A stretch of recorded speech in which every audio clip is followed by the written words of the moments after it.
इस महीने बिहार दौरे पर आ रहे हैं। 20 जून को सिवान में पीएम मोदी की जनसभा होगी और इसी दौरान प्रधानमंत्री बिहार को एक बार फिर करोड़ों की योजनाओं की सौगात देंगे।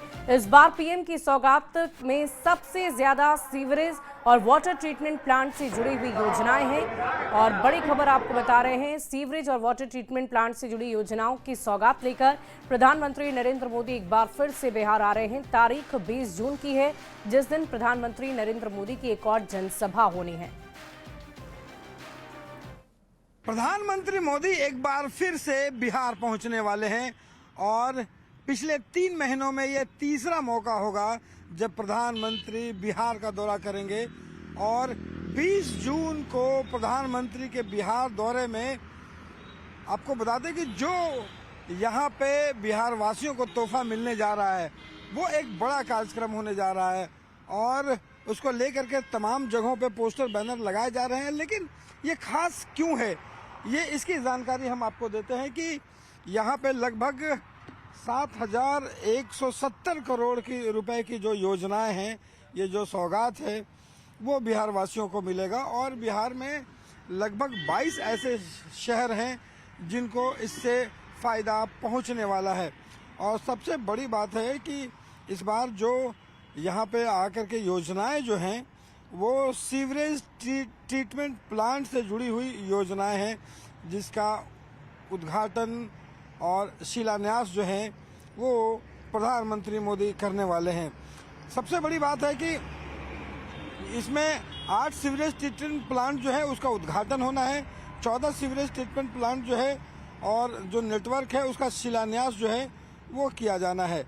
और जिनको फ़ायदा होने वाला है, जिस सीवरेज ट्रीटमेंट प्लांट का उद्घाटन होना है उसमें मोकामा, फतुहा, बेगूसराय, भागलपुर, बख्तियारपुर, कहलगांव और पटना का दीघा कंकड़बाग का जो जोन है वो शामिल होगा, जो उद्घाटन करेंगे, जिसमें इन इलाकों को फ़ायदा होगा। लेकिन जिनका शिलान्यास होना है उसमें लखीसराय, सुपौल, जमुई, दाऊदनगर, मोतिहारी, रक्सौल, बक्सर, आरा जो है इन शहरों में यहाँ पे शिलान्यास होगा, जहाँ पे सीवरेज ट्रीटमेंट प्लांट जो है वो बनाया जाएगा। और आपको बता दो कि मोतिहारी, बक्सर, जहानाबाद, औरंगाबाद, सासाराम और सिवान में जो एसटीपी योजना है उसका भी शिलान्यास जो है वो प्रधानमंत्री मोदी करने वाले हैं। तो ये एक बड़ा कार्यक्रम है और 22 शहर ऐसे हैं जहां के लोगों को ये सीधा फायदा पहुंचेगा। और ट्रीटमेंट प्लांट को लेकर के लगातार सवाल खड़े होते रहे हैं, लेकिन इस बार प्रधानमंत्री का जो दौरा है वो बिहार वासियों के लिए और तमाम शहरों के लिए एक बड़ी सौगात लेकर आ रहा है। कैमरा पर्सन सुबोध के साथ रवि एस नारायण, न्यूज़ 18 पटना।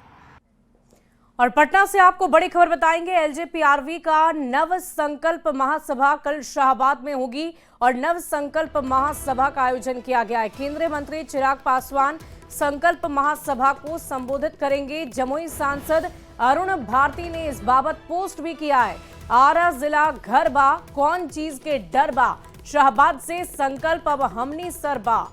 तो इस वक्त की बड़ी खबर आपको बता रहे हैं, एलजेपीआरवी का नव संकल्प महासभा का आयोजन।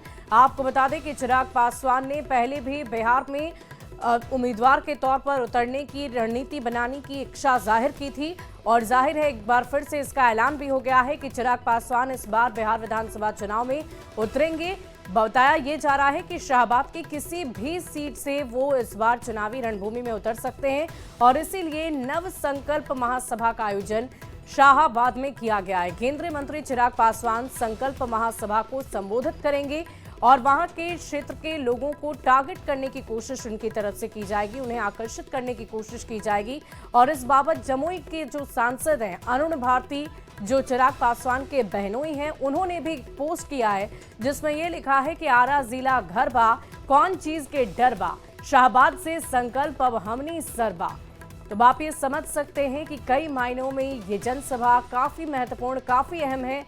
वो इसलिए क्योंकि चिराग पासवान इस बार शाहबाद की किसी भी सीट से चुनावी रणभूमि में उतर सकते हैं, ऐसी जानकारी सामने आई है और इसीलिए इसी को मद्देनजर रखते हुए ये निर्णय लिया गया है कि शाहबाद से ही इसकी शुरुआत जनसभाओं की उन्होंने की है।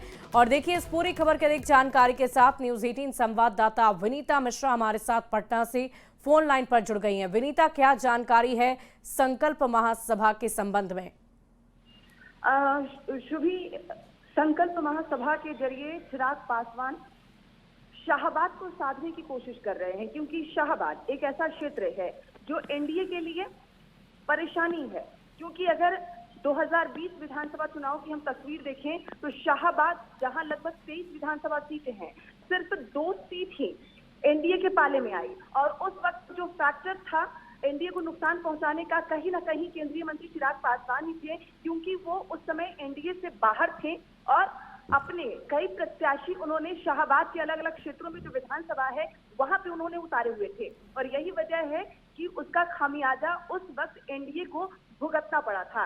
लेकिन इस बार केंद्रीय मंत्री चिराग पासवान एनडीए के साथ हैं और शाहबाद को साधने की कोशिश कर रहे हैं। और जो जमुई सांसद अरुण भारती का जो ट्वीट है वो साफ तौर पे दर्शा रहा है कि कौनाबाद के डरबा आरा जिला के लिए उन्होंने ये जो लाइनें लिखी है, ये साफ तौर पे दर्शा रहा है कि कहीं ना कहीं जो शाहबाद का क्षेत्र है वहां पर चिराग पासवान को समर्थन मिलता हुआ नजर आ रहा है। और शाहबाद को साधने के लिए कल नव संकल्प महासभा को संबोधित भी केंद्रीय मंत्री चिराग पासवान करने वाले हैं और कहीं ना कहीं एक नई लकीर खींचने की तैयारी में है। क्योंकि 2020 में जो एनडीए को नुकसान हुआ है, इस बार वो नुकसान नहीं बल्कि फायदे में वो बदलती हुई तस्वीर नजर आ रही है। चिराग पासवान इस बार एनडीए के साथ हैं और जहां जहां उन्होंने पिछले बार उम्मीदवार उतारे थे उन्हें समर्थन भी मिला था। हालांकि एक भी प्रत्याशी वाकई विनीता, देखने वाली बात होगी कि इस जनसभा से चिराग पासवान को, एनडीए को कितना फायदा पहुंचता है, शाहबाद की जनता को वो कितना अपनी ओर आकर्षित कर पाते हैं। बहुत बहुत शुक्रिया आपका हमारे साथ जुड़ने के लिए। और देखिए, मधुबनी के झंझारपुर में 80 के दशक में खोले जाने वाले पेपर मिल के स्थान पर अब बिहार का पहला मॉडल ग्रीन औद्योगिक क्षेत्र स्थापित किया जा रहा है। उद्योग मंत्री नीतीश मिश्रा ने इसका शिलान्यास किया है। प्रथम मॉडल ग्रीन औद्योगिक क्षेत्र के लिए पुराने पेपर मिल की जगह को चयनित किया गया। टूटे जर्जर भवन को हटाकर प्रथम फेज निर्माण कार्य की आधारशिला रखी गई। आपको बता दें कि 2 फेज में 54 करोड़ की लागत से इसका निर्माण कराया जाएगा। मिला के लगभग 54 करोड़ की राशि से 1,27,000 स्क्वायर फीट में प्लग एंड प्ले, जो उद्योग विभाग की बहुत ही कामयाब और सफल योजना है, जिसमें हम एक संरचना बना के निवेशकों को हम देते हैं और वो अपनी मशीन लेके आते हैं और अपनी उत्पादन को प्रारंभ कराते हैं। तो आज आप ये कह सकते हैं कि झंझारपुर ने एक नया सवेरा, एक नया उदय आज से प्रारंभ हुआ। और देखिए, गोपालगंज पुलिस ने ऑर्केस्ट्रा की आड़ में चल रहे अश्लील डांस और अनैतिक कार्यों का भंडाफोड़ कर दिया है। एसपी के निर्देश पर पुलिस और मिशन मुक्ति फाउंडेशन की संयुक्त टीम ने छापेमारी कर ऑर्केस्ट्रा से जुड़ी अवैध गतिविधियों का खुलासा किया है। क्लासिक डांस के नाम पर अश्लील डांस व अनैतिक कार्य करने वाला एक ऑर्केस्ट्रा संचालक को पुलिस ने गिरफ्तार कर लिया है। पुलिस ने 14 नाबालिग लड़कियों को अलग अलग ऑर्केस्ट्रा ग्रुप के चंगुल से छुड़ाया। छापेमारी दल ने मछरी हट्टा में रिया ऑर्केस्ट्रा, दीपा रानी ऑर्केस्ट्रा, शांति रानी ऑर्केस्ट्रा और पूजा ऑर्केस्ट्रा के स्थलों पर भी दबिश दी है। यहां से भी नाबालिग लड़कियों को मुक्त कराया गया है और पुलिस ने एक और ऑर्केस्ट्रा संचालक राकेश सिंह को भी गिरफ्तार किया है। आगे की कार्रवाई लगातार जारी है।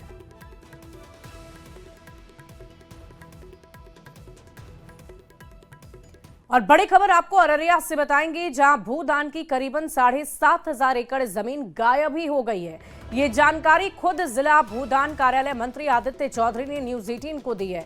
भूदान कार्यालय से प्राप्त जानकारी के अनुसार भूदान यज्ञ कमेटी को जिले में कुल 14,113 एकड़ 22 डिसमिल जमीन दान में दी गई, जिसमें करीबन 6,700 एकड़ जमीन भूमिहीनों के बीच वितरित हुई है। शेष करीब 7,500 एकड़ भूदान की जमीन अभी भी ट्रेसलेस है।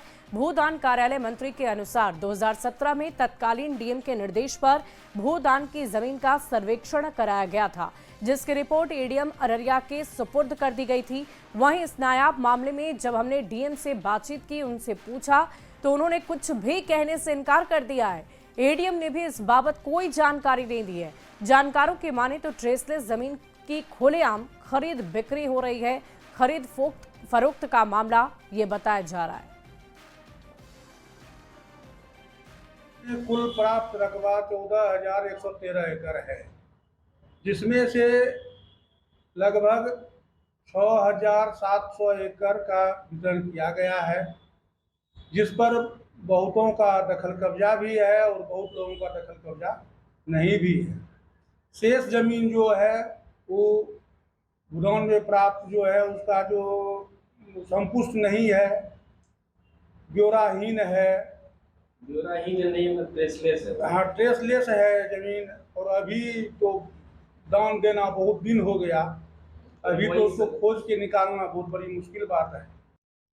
सरकार एक तरफ जहां भूमि सुधार को लेकर जो है कई कदम उठा रही है, बसेरा 2 अभियान के तहत जो भूमिहीन है उनको आवास के लिए ज़मीन दी जा रही है। इसी कड़ी में अररिया से बड़ी खबर है। हम बता दें कि यहाँ भूदान की 7,500 एकड़ ज़मीन जो है वो गायब है।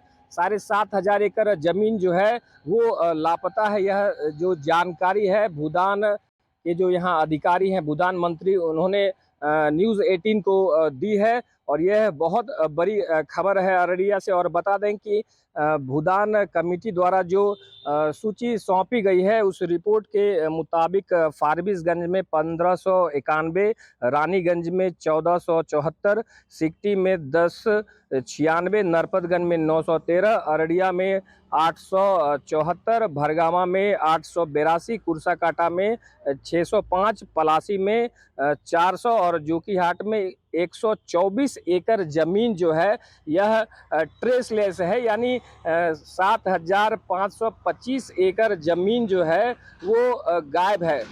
डीएम अनिल कुमार से हमने पूछना चाहा, उन्होंने साफ तौर पर इसमें कुछ भी कहने से इनकार कर दिया। वहीं अररिया एडीएम जो हैं उन्होंने भी इसकी जानकारी नहीं दी। वहीं पर भूदान के जो मंत्री हैं उनका साफ तौर पर कहना है कि अररिया में 7,500 एकड़ जमीन, भूदान की जो जमीन है वो लापता है। सतीश कुमार, न्यूज़ 18 अररिया। और इस बीच किशनगंज से एक बड़ी खबर का रुख कर लेंगे। पुलिस को एक बड़ी कामयाबी हाथ लगी है। इंडो नेपाल बॉर्डर स्थित मलिन गांव में छापेमारी हुई और दर्जनों फर्जी आधार कार्ड के साथ एजेंट गिरफ्तार हुए। लैपटॉप भी बरामद किया गया है। बांग्लादेशी को आधार कार्ड मुहैया कराने का आरोप भी लगा है और इसकी भी जांच पड़ताल की जा रही है। पोखर थाना क्षेत्र का ये पूरा मामला बताया जा रहा है। बड़ी खबर आपको किशनगंज से बता रहे हैं, जहां पुलिस को एक बड़ी कामयाबी हाथ लगी है। इंडो नेपाल बॉर्डर स्थित मलिन गांव में छापेमारी की गई, जहां से दर्जनों फर्जी आधार कार्ड के साथ एक एजेंट की गिरफ्तारी हुई। उसका लैपटॉप बरामद हुआ है। बांग्लादेशी को आधार कार्ड मुहैया कराने का आरोप है उस पर और पोखर थाना क्षेत्र से जुड़ा हुआ ये मामला बताया जा रहा है।